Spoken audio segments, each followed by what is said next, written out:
Well, you're watching Morning at NTV. Time now for Everyday Life, and we are talking child marriages today. I am joined by two lovely ladies. I will allow them to introduce themselves. Yeah, good morning, everyone. I'm called Kawahubia Fiona, and I work with Joy for Children Uganda, but I also coordinate the Girls Not Brides Uganda Alliance. Okay, and yeah. Good morning, viewers.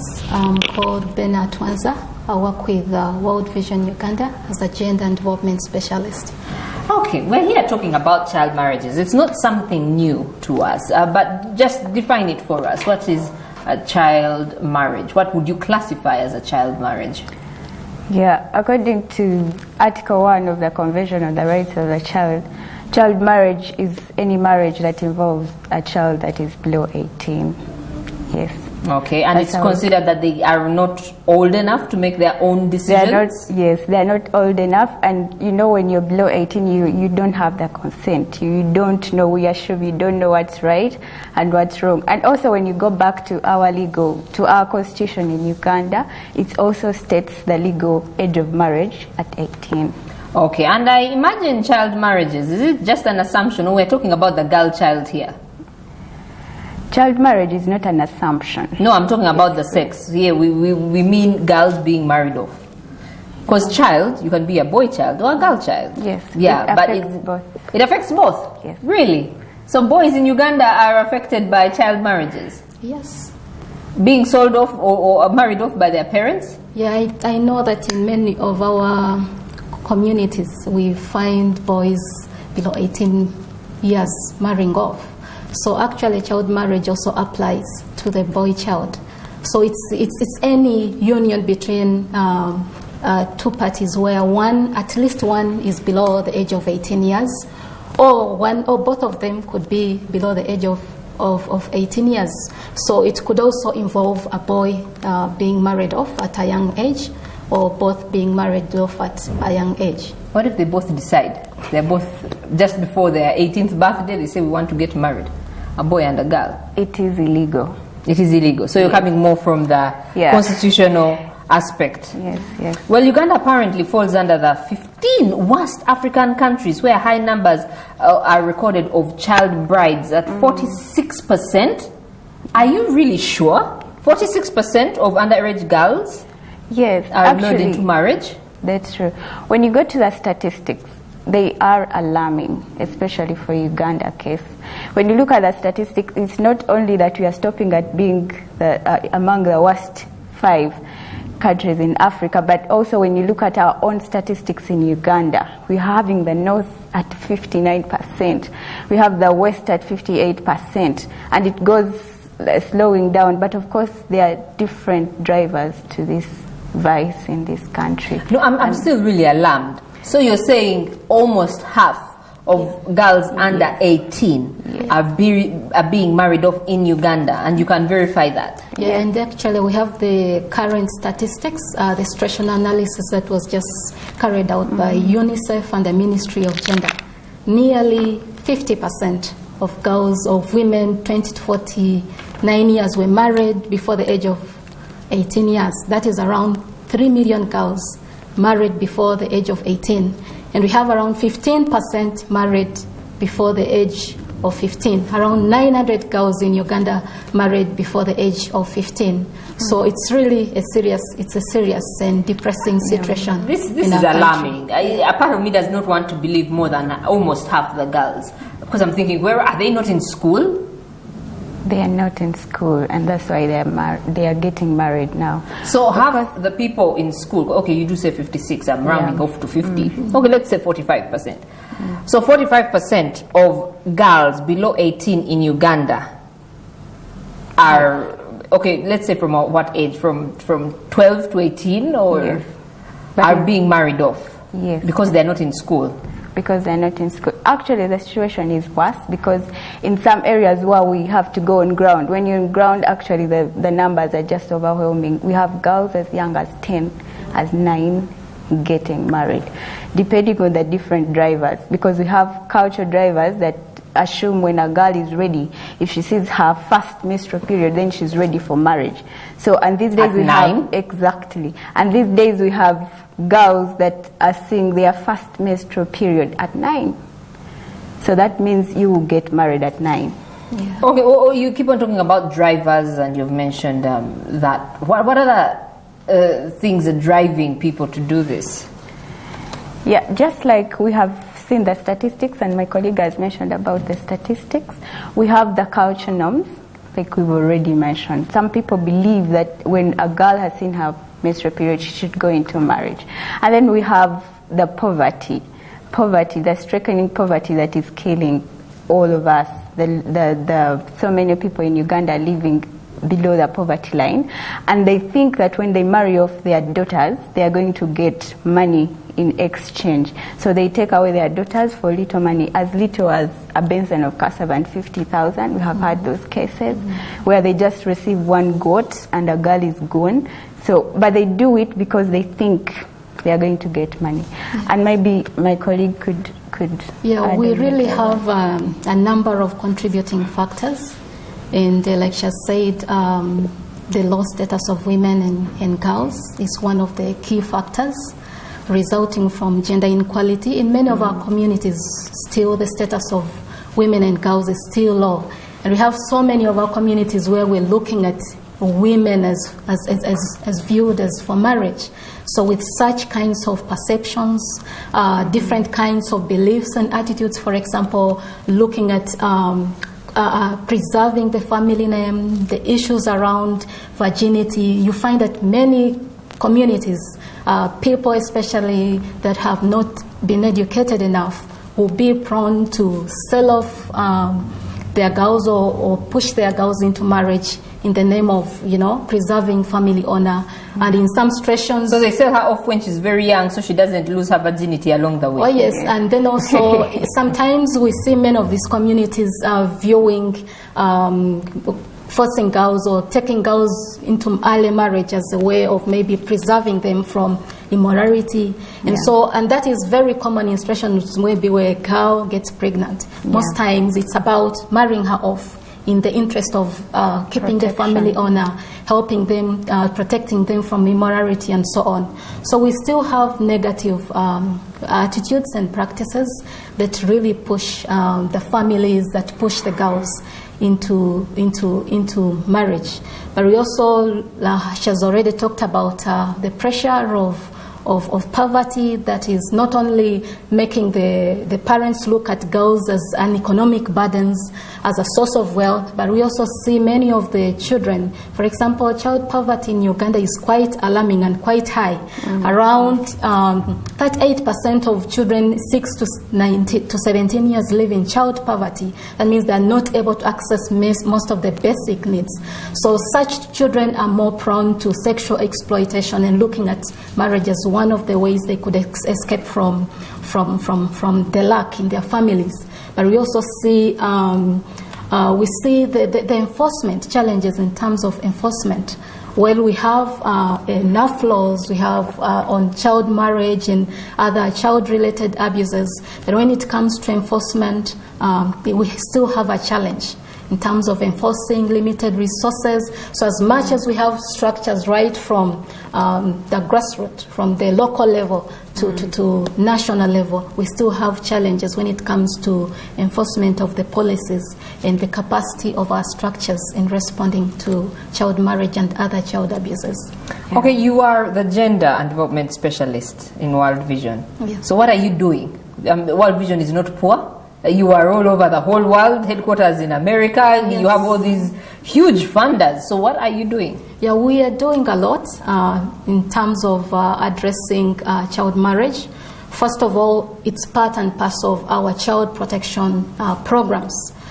We do a lot of community mobilization, community awareness on the practices, negative practices, educating the parents on positive parenting. We integrate case management as part of our child protection interventions. Tell us more about that. case management? How do you integrate it? We work with the community structures, like the local government, the LOCs, the child protection committees, the SOVICs and DOVICs. Within the communities, at the local level, we build their capacity working together with governments so that they're able to respond and support in follow-up and reporting of cases when they occur in the communities. So you basically go to the communities. Do you like call parents? Do you have meetings, every mesas? There used to be community dialogues. Community dialogue, okay. Yes. You go and you say like on a Saturday and you call parents and you tell them, you know what, end child marriages? Is that how it works? Yeah, we have various approaches. It could be community mobilization and sensitization. We also engage governments, local governments, through citizen empowerment, where we empower the communities to raise, identify issues, and then also look at influencing policies around child marriage and other issues. So you find that in many of our areas of operation, we have empowered the communities to be able to voice out the issues that are concerning them, to hold government accountable, but I know even themselves to look at ways of solving some of the problems that they have in the communities. And recently we have launched a nationwide campaign on child marriage, and we are looking at increasing the momentum around issues of child marriage in all areas of operation in 53 area programs that we are working in. So looking at raising awareness, mobilizing the communities, but then also engaging the government through dialogues and to influence policy formulation. And of course But the policy is already there, is it not? Yes. UPE compulsory. Yes, we have marriage not below 18. So yes. the policy is there. Yeah, they're there, Yeah. but sometimes at local level, we look at district ordinances, maybe bylaws that bind the certain communities. So in some communities, for example, like Gulu, we have the education ordinance. You find that in Tororo, they've come up with a child marriage ordinance. These are specific to the local context, and sometimes they bind the communities to address the issue much more. So in some cases, we need to create more at the local level, but in some cases, we ensure that implementation is being enforced. And of course, we work with the local structures to strengthen them in terms of building capacity, working hand in hand with the local government and the other stakeholders.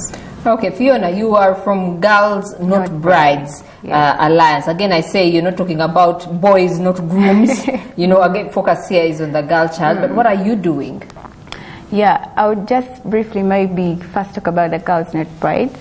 Why girls not brides and not boys, not grooms? Yes. That's a good one. We know that these issues of child marriage worldwide, when you look at the statistics and what's happening, it is the girl child that is most vulnerable. The consequences of child marriage are dear to the girl child. They are terrible. So that's why we are so much emphasizing that this girl child, this vulnerable child, must be lifted up in one way or another. Not that we are neglecting the boys, but we also work with them because we need them. Really? Yes. You work with boy child, boy children who have been married off at 18. You know, the boys or the men, they are very strong stakeholders in this because they are at the both sides of this crime. The father in the home marries off the girl, but in the other hand, there is a boy or a man receiving this girl. So there is no way we can work without the boys. So they need to know. So Girls Not Brides is a membership of now about 50 active members, civil society organizations that come together to address issues to do with child marriage.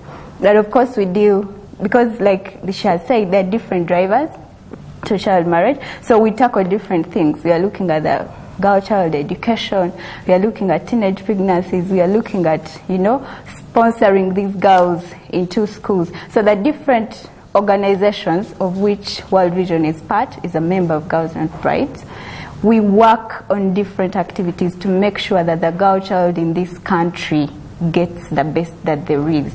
And of course, at this point, we just want to extend this. How are you doing that to make sure a girl somewhere in Nakapilipilit is getting the best there is? What is the best? The best there How is. do you define it? That Girls Not Brides is not just about the host organization, Joy for Children, it's about many members. Like I said, World Vision, Concern for the Girl Child, there are so many. So these organizations do different things in their district of operation, including taking these children to school, including the raising awareness on radios, helping the families, rescuing children that have been married off. Personally, in Joy for Children, we're empowering girls in schools in one of the districts that we work in Kabarole district, with a goat. We make sure that we give you a goat, because in that area, Kabarole district in Karangola sub-county, because their girls are exchanged for goats. So we came in to empower the families and the girls to make sure that when you receive this goat, you stay in school. And we make an agreement with the homes, and it's working. We see that the people that we have actually given these goats have stayed in school. So it's just an example showing you that different organizations in different areas are doing different amazing work to help us keep these girls in school. So the girl can take the goat to her father and say, Daddy, I'm staying in school, here is a goat.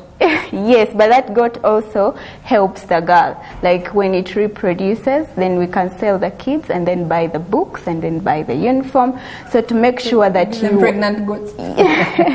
you are in school. And of course there are issues of sanitary. That's a very big issue that has kept girls away from school. And we know that when a girl child drops out of school, the next thing, especially those in the rural areas, the next thing is they are going to get really married. For them to do. Yeah, okay. They are going to get married. So sanitary issues have been really important. Like we teach them how to do the reusable sanitary towels. This is something we spread across all the Girls Not Brides members so that they can be able to do it in the different schools that we do. And it has helped. Okay. Yeah. So I'll ask you very quickly, Bernard, what are your final words as we conclude? Child marriage is something that needs collaborative effort.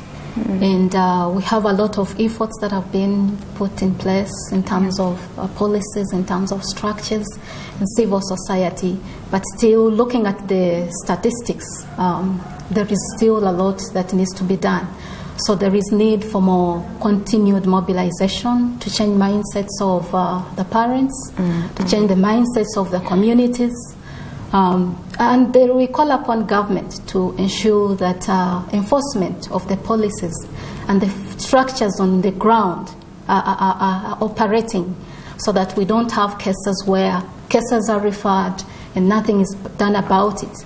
So allocation of resources is a key issue for government to look at supporting the programs aimed at child protection, but then also supporting the structures to be able to implement the policies. And then, of course, lastly, looking at interventions to look at the many that are out, the child mothers, the children that married off, in terms of giving them skills, giving them educational opportunities, so that child marriage is not just a child right, but it's really, it stifles their opportunity to realize their ability. So it's also, there is also need to focus on the child themselves. Okay, and Fiona, in under a minute. Okay, very last word. We are preparing the Girls Not Brides at the national level. We are joining the government, the Ministry of Gender, that is commemorating the International Day of the Girl Child on the 11th of October. But also we want to appreciate that the government of Uganda now recognizes that this child marriage is an issue, is a public issue. And on this note, of course, they launched the National Strategy to End Child Marriage on the Day of the African Child, and we are using this strategy to be able to implement different activities. My last words to everyone, the viewers that are watching and all the other members, is that we need to accelerate the efforts to end child marriage by using the different strategy, the different structures that the government has put in place. At least they have come up to do something, so we can go on, though there are still gaps in implementation. But I think if we come together, I mean the media, everything on ground, the community members, both local leaders and cultural leaders, religious leaders, and the children themselves, because in some areas we have children who have rescued their fellow child from getting married. So it's a very important thing that we should not stop talking about it. Let's talk about it because it's possible. I know that we are looking at child marriage in the Sustainable Development Goals It is one of the targets and Goal 5 of gender equality. So if we push this, I think we'll have a very successful campaign. Okay, thank you very much, Fiona, and Benna, thank you for enlightening us about child marriages. Aisha is up next with all the sport, and I'm sure she'll be talking about the losses that Man City and Man U faced last night in the Champions League.